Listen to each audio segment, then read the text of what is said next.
નમસ્કાર વિદ્યાર્થી મિત્રો, લાસ્ટ સેશનમાં આપણે જોયું સૂચકાંક, સૂચકાંકનો અર્થ અને સૂચકાંકની ઉપયોગિતા કે કઈ જગ્યાએ સૂચકાંકને ઉપયોગમાં લેવામાં આવે છે. ત્યાર પછીનો ટોપિક છે આપણો કે આધાર વર્ષ અને ચાલુ વર્ષ વિશે. તો આપણે સૂચકાંકનું સૂત્ર જોયું હતું કે સૂચકાંકનું સૂત્ર હતું I P1/P0 અને ગુણ્યા હું કરતા હતા 100. તો જે P1 બરાબર જે આપણે લેતા હતા એ P1 ને કહેવામાં આવે ચાલુ વર્ષ અને છેદમાં P0 કહેતા હતા એને શું કહેતા હતા આપણે આધાર વર્ષ. તો અહીં આધાર વર્ષ એનો મતલબ કે કોઈ પણ ચલની વર્તમાન સમયની કિંમતને પાછળના કોઈ વર્ષ સાથે તમે સરખામણી કરો છો. 2021નો ભાવ હોય, આપણે તેલના ડબ્બાની વાત કરી દઈએ તો 2021માં તેલના ડબ્બાનો ભાવ 2000 છે, પણ પાછલા વર્ષમાં આપણે 2016 કે 17 સાથે સરખામણી કરીએ છીએ તો વર્તમાન સમયની કિંમતને કોઈ નિશ્ચિત સમયની ચલની કિંમત સાથે સરખામણી કરવામાં આવે તો જે પાછલું જે નિશ્ચિત વર્ષ છે એ નિશ્ચિત વર્ષને આધાર વર્ષ કહેવામાં આવશે. કોઈ ચલની વર્તમાન સમયની કિંમતને કોઈ નિશ્ચિત સમયની ચલની કિંમત સાથે સરખામણી કરવામાં આવે તો જે નિશ્ચિત વર્ષ પાછળનું જે હતું એને આધાર વર્ષ કહેવામાં આવે છે. અને જો વર્તમાન સમય જે આપણો છે 2021 હોય તો 21, 2020 ધારેલું હોય તો 2020, એને ચાલુ વર્ષ તરીકે ઓળખવામાં આવશે અથવા એને પ્રવર્તમાન વર્ષ તરીકે ઓળખવામાં આવે છે. MCQમાં કામ આવ્યો મુદ્દો છે કે ચાલુ વર્ષને બીજા કયા નામે ઓળખવામાં આવે છે? તો ચાલુ વર્ષને પ્રવર્તમાન વર્ષ તરીકે ઓળખવામાં આવે છે. જે સમય કે વર્ષની કિંમતને આધાર વર્ષ સાથે આપણે સરખામણી કરીએ તો એ વર્ષની કિંમતને બરાબરને આધારે જે સરખામણી કરીએ છીએ તો જેની સાથે તમે સરખામણી કરો છો એ વર્ષને ચાલુ વર્ષ તરીકે ઓળખવામાં આવે છે. ચાલુ વર્ષ જે સમય કે વર્ષની કિંમતને આધાર વર્ષ કે સમયની કિંમત સાથે સરખામણી કરવાની હોય તો તે વર્ષને ચાલુ વર્ષ કહેવામાં આવે છે. આધાર વર્ષ એટલે કે 2021 છે તો તમે 2021 ને 16, 17 કે 18 સાથે સરખામણી કરો એ આપણું આધાર વર્ષ થઈ ગયું.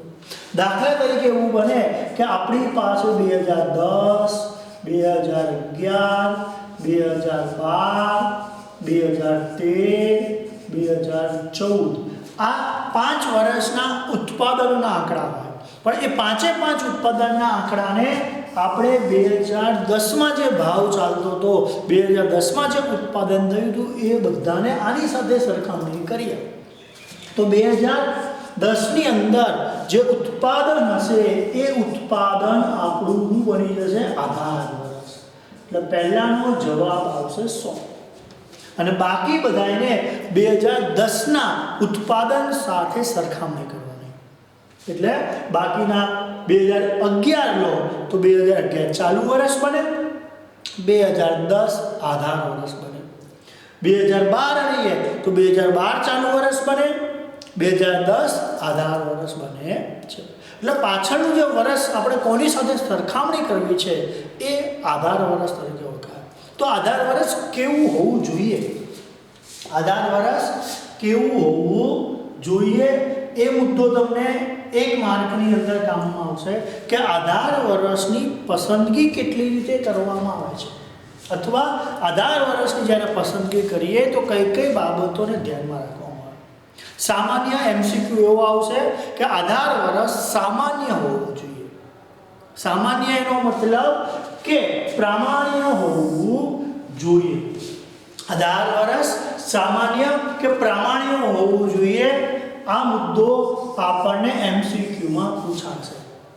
1 માર્કમાં પૂછાય તો તમારે આ જ લખવાનું છે કે 18 વર્ષ સામાન્ય કે પ્રામાણ્ય હોવું જોઈએ. સામાન્ય પ્રામાણ્યનો મતલબ કે એવું વર્ષ લેવાનું કે જે વર્ષની અંદર તેજી મંદી ઓછી હોય.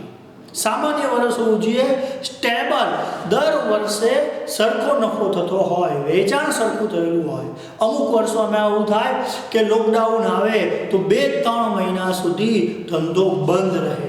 તો એ વર્ષ સાથે આપણે સરખામણી કરશું આજની, તો ગયા વર્ષમાં લોકડાઉન હતું, એના કારણે આ વર્ષનો નફો તમને વધારે જ દેખાવાનો છે. પણ આપણે સ્ટેબલ વર્ષ લેવાનું કે 365 દિવસ ધંધાનું ઉત્પાદન થયું હોય, ધંધામાં વેચાણ થયું હોય, ધંધો ચાલુ થયો હોય. એટલે કે અતિવૃષ્ટિ, અનાવૃષ્ટિ, ધરતીકંપ જેવી કુદરતી આફતો, યુદ્ધ, હુલ્લડ એટલે કે આંદોલનો હોય, યુદ્ધ હોય, રાજકીય ઉથલ પાથલો હોય, તો આવા જે વર્ષો હોય એ વર્ષ સાથે આપણે સરખામણી નહીં કરવાની. એ વર્ષ સાથે તમે સરખામણી કરશો તો હંમેશા આપણો પ્રોફિટ વધારે દેખાશે. એટલે વર્ષને કેવું રાખવાનું? સામાન્ય આવી બધી ઘટનાઓથી કેવું હોવું જોઈએ? મુક્ત હોવું જોઈએ. પણ જ્યારે 1 માર્કની અંદર પ્રશ્ન પૂછાય તો આપણે 18 વર્ષ સામાન્ય હોવું જોઈએ. અને બીજું કે 18 વર્ષ બહુ ભૂતકાળનું ના હોવું જોઈએ. 2021ના ભાવને તમે 1950 સાથે સરખામણી કરો તો એ ચાલશે નહીં. કારણ કે અત્યારે ટીવીનો ભાવ જે હોય એ ટીવીના ભાવની સરખામણી તમે 1990માં કરો તો ચાલે નહીં. સ્માર્ટફોનની વાત કરીએ તો સ્માર્ટફોન 2021માં જે ભાવ ચાલતા હતા, હવે એને તમે 2001ની અંદર સાથે સરખામણી કરો તો તમને બહુ વધારે ડિસ્ટર્બ થઈ જશે. એટલે જે વસ્તુ હોય એ વસ્તુઓને 18 વર્ષ ધારીએ તો બહુ ભૂતકાળનું 18 વર્ષ હોવું જોઈએ. એટલે અહીં 18 વર્ષની પસંદગી કરવામાં આવે તો 18 વર્ષ સામાન્ય હોવું જોઈએ. 18 વર્ષ કેવું હોવું જોઈએ? સામાન્ય કે પ્રામાણ્ય હોવું જોઈએ. પ્રામાણ્ય સામાન્યનો મતલબ અતિવૃષ્ટિ, અનાવૃષ્ટિ, યુદ્ધો આવા બધા ના કારણે ધંધાને અસર થતી હોય છે, ધંધો ચાલુ રહેતો નથી, તો એ બાબત અહીંયા હોવી જોઈએ નહીં. અને બીજું 18 વર્ષ ભૂતકાળનું હોવું જોઈએ નહીં. ત્યાર પછી 18 વર્ષની પસંદગીની રીતો. 18 વર્ષની પસંદગીની રીતો 2 છે.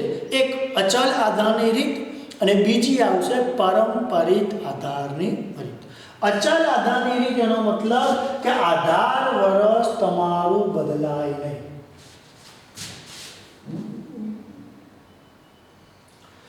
અચલ આધારની રીત એનો મતલબ 18 વર્ષ બદલાય નહીં.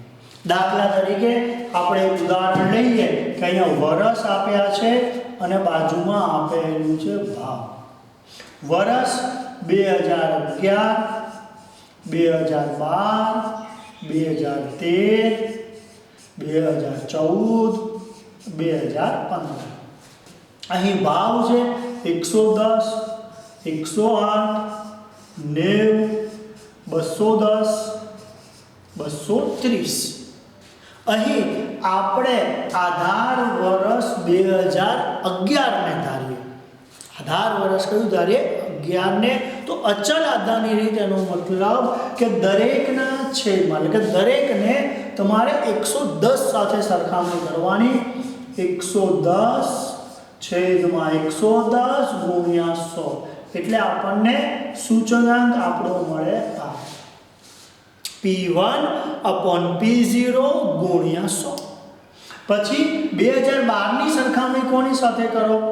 11 સાથે એટલે 108/110 ગુણ્યા 100. પછી જે જવાબ આવે એ આપણે લખવાનો. 2013ની સરખામણી 2011 સાથે કરવાની એટલે અહીંયા 90/110 ગુણ્યા 100. 2014ની સરખામણી 11 સાથે 210/110 ગુણ્યા 100. 230/110 ગુણ્યા 100. અચલ આધારની રીતમાં આધાર વર્ષ અચલ રહે છે. સામાન્ય કે પ્રામાણ્ય જે વર્ષ તમે જે ધારેલું હોય એ જ બધાના છેદમાં લખવાનું, એને અચલ આધારની રીત કહે. દાખલામાં તમને એમ કે 2013 ને તમે આધાર વર્ષ ધારો, 2013 ને તમે આધાર વર્ષ ધારો, તો 2013 નો ભાવ કેટલો હશે? 90. તો દરેકના છેદમાં 90 લખવાના, એ અચલ આધારની રીત. તમને એમ કે 2015 ને આધાર વર્ષ ધારો, તો 2015 એટલે 230, તો દરેકના છેદમાં 230 આવે. 110 upon 230 ગુણ્યા 100, 108 upon 230 ગુણ્યા 100, 90 upon 230 ગુણ્યા 100, 210 upon 230 ગુણ્યા 100, 230 upon 230 ગુણ્યા 100. એટલે જે આધાર વર્ષ આવશે એનો જવાબ હંમેશા કેવો આવશે? 100. એટલે અહીં મિત્રો યાદ રાખવાનું કે હંમેશા આધાર વર્ષનો સૂચકાંક 100 લેવામાં આવે છે. હંમેશા આધાર વર્ષનો સૂચકાંક હંમેશા શું લેવામાં આવે છે? 100 લેવામાં આવે છે. અને આધાર વર્ષ નક્કી કર્યા પછી જ ભાવ સાપેક્ષ ટકાવારી મળે છે. અને જે ભાવ સાપેક્ષ ટકાવારી મળે એને કહેવામાં આવે સૂચકાંક. અને ત્યાર પછીની બીજી રીત છે પરંપરિત. પરંપરિતમાં આ જ પ્રમાણે આવે. અચલ આધારની રીતની અંદર આપણે શું જોયું કે ચાલુ વર્ષની કિંમત મૂકવાની, છેદમાં આધાર વર્ષની કિંમત, આધાર વર્ષની કિંમત જે હોય એ જ દર વખતે રહે, ગુણ્યા 100. 110 ધારી તો આધાર વર્ષ, તો બધાના છેદમાં 110. તમે 2014 ધારો તો 210 બધાના છેદમાં આવશે. જ્યારે પરંપરિત આધારની રીત આવે તો પરંપરિત આધારની રીતની અંદર તમારે આધાર વર્ષ બદલાય છે.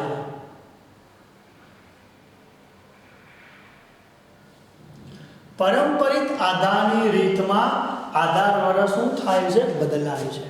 જે આપણે વર્ષ લીધા હતા એ જ વર્ષ અહીંયા લઈએ, 2011, 2012, 2013, 2014.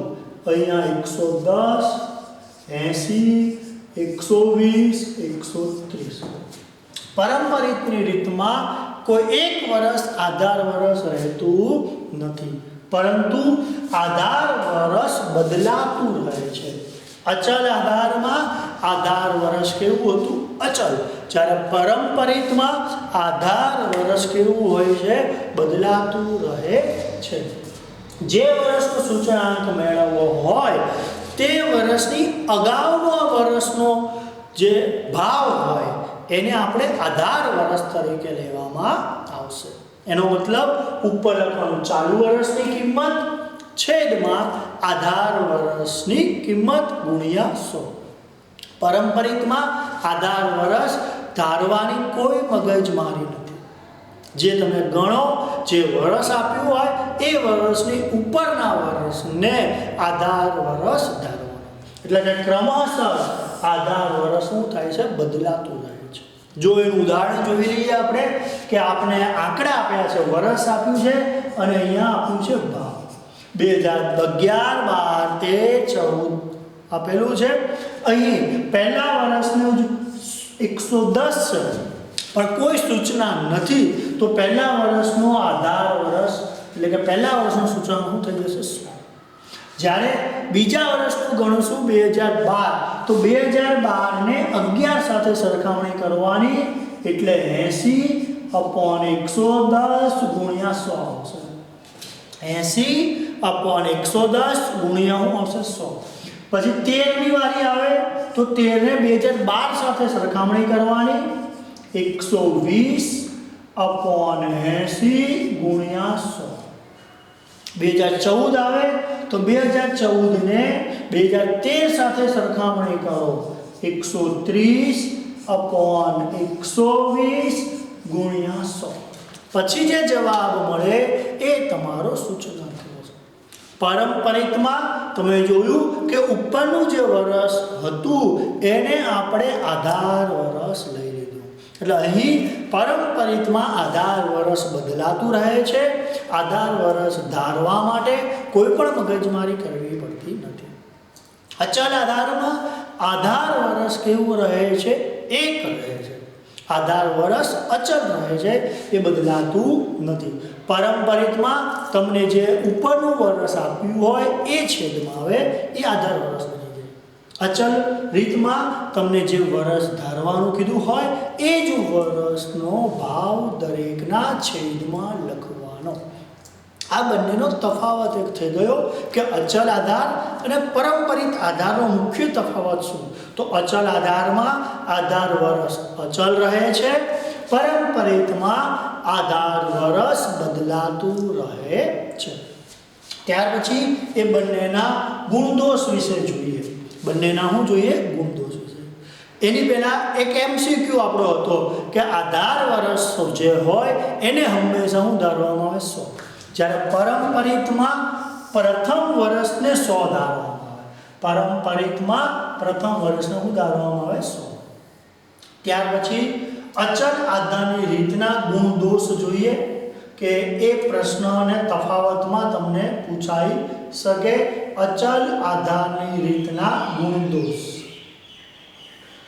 કે અચલ આધારની રીતની અંદર ગુણદોષ એનો મતલબ ફાયદા અને મર્યાદા. તો ફાયદા અને મર્યાદા જોઈએ. તો ફાયદામાં પહેલું કે અચલ આધારની રીતમાં આધાર વર્ષ અચલ રહે છે. જ્યારે વર્ષ કોઈ પણ જુદા જુદા આપેલા હોય, પરંતુ અચલ આધાર રહેવાને કારણે સાપેક્ષ ફેરફારની સરખામણીમાં ગણતરીમાં એક સૂત્રતા રહે છે. સરખામણીમાં શું રહે છે? એક સૂત્રતા. લાંબા ગાળાના ફેરફારો આ MCQમાં આવશે કે લાંબા ગાળાના ફેરફારો માપવા હોય તો અચલ આધારની રીત ઉપયોગમાં આવે છે, અને ટૂંકા ગાળાના ફેરફાર માપવા હોય તો પારંપરિક આધારની રીત અનુકૂળ આવે છે. આ રીત સમજવામાં અને ગણતરીમાં કેવી છે? સરળ છે. ત્યાર પછી એની મર્યાદા. તો અચલ આધારની રીતની મર્યાદાઓ જોઈએ. તો પહેલું કે સમય બદલાવ સાથે ગ્રાહકની ટેવ, રુચિ, ફેશન વગેરે બદલાતું હોય છે.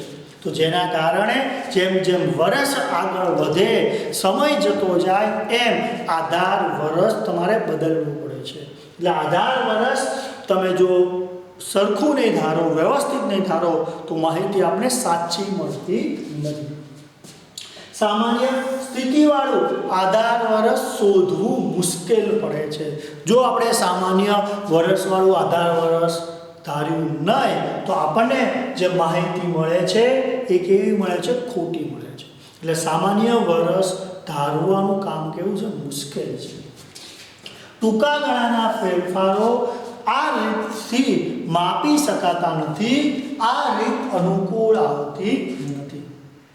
પસંદગી પામેલ વસ્તુઓની ગુણવત્તામાં ફેરફાર થતા હોય છે, જેથી તેમના ભારમાં જરૂરી ફેરફાર કરવાનું આ રીતમાં શક્ય બનતું નથી. અને છેલ્લો ગુણદોષ કે બહુ ભૂતકાળનું વર્ષ સામાન્ય કે આધાર વર્ષ ધારેલું હોય તો સરખામણી આપણને યોગ્ય મળતી નથી. તો સરખામણી તમે જે કરશો એના આધારે આપણને માહિતી સાચી મળતી નથી. અચલ આધારની રીતમાં યાદ રાખો, આધાર વર્ષ અચલ રહે છે. આધાર વર્ષ લાંબા ભૂતકાળનું હોવું જોઈએ નહીં. આધાર વર્ષ સામાન્ય કે પ્રામાણિક હોવું જોઈએ. અને અચલ આધારની રીતમાં હંમેશા એનો સૂચકાંક કેટલો આવશે? 100 આવશે. અને અચલ આધારમાં દર વર્ષે આધાર વર્ષ કેવો રહે છે? એક સરખો રહે છે. ત્યાર પછી આપણે પારંપરિકની વાત કરીએ તો પારંપરિકના ગુણદોષ જોઈએ. તો પારંપરિકના ગુણદોષમાં પહેલા એના ગુણ એટલે કે ફાયદાઓ. તો પારંપરિકમાં આધાર વર્ષની પસંદગીનો કોઈ પ્રશ્ન ઉપસ્થિત થતો નથી. ઓટોમેટિક આપણે અગાઉનું વર્ષ હોય એ આપણને આધાર વર્ષ મળી જાય છે. જો અગાઉના વર્ષની સરખામણીમાં ગ્રાહકોની ટેવ, પસંદગી કે રુચિ બદલાણી હશે તો અહીં નવી વસ્તુઓનો પણ તમે સમાવેશ કરી શકો છો. જો વપરાશ ઘટી ગઈ હશે તો પણ અગાઉની વસ્તુઓને તમે દૂર કરી શકો છો. ભૂતકાળમાં નજીકના સમયમાં જે ભૂતકાળ હોય ભૂતકાળના સમય સાથે વર્તમાન સમયની ચલની કિંમતની સરખામણી થતી હોવાથી આર્થિક, વેપાર અને વાણિજ્ય ક્ષેત્રે પણ આ ઉપયોગ આવે છે. કારણ કે આ રીતની અંદર અગાઉનું વર્ષ જ આધાર વર્ષ લેવામાં આવે છે, એટલે નજીકના જ સમય સાથે સરખામણી થાય છે, જેના કારણે આર્થિક, વેપાર અને વાણિજ્ય દરેક ક્ષેત્રે આ રીત રોજિંદા જીવનમાં પણ ઉપયોગ કરી શકીએ છીએ. તમે પણ પારંપરિક આધારની રીતને જ ઉપયોગ કરો છો કે સ્કૂલ ચાલુ થાય અને જો આપણે સ્કૂલના ચોપડા લેવા જઈએ, ડ્રેસ લેવા જઈએ, બુક લેવા જઈએ, બરાબર, ત્યારે પણ આપણે કહીએ છીએ ને કે ભાઈ ગઈ સાલ તો તમારો ભાવ આટલો હતો, આ વખતે કેમ વધી ગયો? એટલે આપણે પણ પાછળના વર્ષ સાથે જ સરખામણી કરીએ છીએ. એટલે રોજિંદા જીવનમાં પણ પારંપરિક આધારની રીત ધ્યાનમાં લેવામાં આવે છે. અને પારંપરિક આધારની રીત ટૂંકા ગાળા માટે છે, અચલ આધારની રીત લાંબા ગાળા માટે છે. અને પારંપરિકના મર્યાદા, ગેરફાયદા. તો પારંપરિકની મર્યાદાઓ તમે જુઓ તો એ 4 જ મર્યાદાઓ તમને આપેલી છે. પહેલી મર્યાદા કે અગાઉના વર્ષને આધાર વર્ષ તરીકે લેવાનું થતું હોવાથી માત્ર ટૂંકા ગાળાની જ સરખામણી કરી શકાય છે. માત્ર કઈ સરખામણી કરી શકાય? ટૂંકા ગાળા. લાંબા ગાળા માટે પારંપરિક રીત અનુકૂળ નથી. બીજું કે જો કોઈ એક વર્ષ સૂચાંકની ગણતરીમાં તમે ભૂલ થઈ તો પછીના દરેક વર્ષના સૂચાંકના અર્થઘટનમાં શું આવે છે? ભૂલ આવે છે. આ રીતથી મેળવેલા સૂચકાંકની ગણતરીમાં એક સૂત્રતા જળવાતી નથી. કારણ કે ગયા વર્ષે અતિવૃષ્ટિ થઈ હોય, અનાવૃષ્ટિ થઈ હોય, લોકડાઉન આવ્યું હોય, હલ્લાબોલ થયેલા હોય, આંદોલનો થયા હોય તો આપણી માહિતી આપણને સાચી મળતી નથી. એટલે કે એક સૂત્રતા જળવાતી નથી વિદ્યાર્થી મિત્રો. અને જો એકાદ વર્ષની માહિતી આપણી પાસે વચ્ચેથી ના હોય તો પછીના વર્ષનો સૂચકાંક મેળવવો કેવો બને છે? મુશ્કેલ બને છે. અહીં બંનેના સૂત્રો આવે, એક અચલ આધારનું સૂત્ર આવે અને બીજું આવે પારંપરિક આધારનું સૂત્ર. અને આ બે રીતના આપણે દાખલા ભણવાના છે. તો બંનેનો મુખ્ય ભાગ એક તો સાંભળજો કે અચલ આધારમાં આધાર વર્ષ અચલ રહે છે, પારંપરિકમાં આધાર વર્ષ બદલાય છે. અચલ આધારમાં આધાર વર્ષનો સૂચકાંક 100 ધારવામાં આવે છે, પારંપરિકમાં પ્રથમ વર્ષનો સૂચકાંક 100 લેવામાં આવે છે. અચલ આધારમાં લાંબા ગાળાના ફેરફારોની સરખામણી થાય છે, પારંપરિકમાં ટૂંકા ગાળાની ફેરફારની સરખામણી થાય છે. અચલ આધારમાં આધાર વર્ષ ધારવું પડે છે જે સામાન્ય કે પ્રામાણ્ય હોવું જોઈએ. પારંપરિકમાં આધાર વર્ષ ધારવા માટે કોઈ મુશ્કેલી ઊભી થતી નથી. લાના પછીના સેક્શનમાં આપણે 1.1 શીખશું કે જેની અંદર અચલ આધાર અને પારંપરિક આધારની રીતે સૂચકાંક શોધવાના છે. એનું આપણે ધ્યાન લઈશું. એ બેના સૂત્ર એક જ થાય કે I બરાબર અચલ આધાર હોય કે પારંપરિક આધાર હોય, I બરાબર P1 upon P0 ગુણ્યા 100. ચાલુ વર્ષના કિંમત છેદમાં આધાર વર્ષની કિંમત ગુણ્યા 100. અચલ આધાર હોય કે પારંપરિક આધાર હોય, સૂત્ર તો આ જ વપરાશે.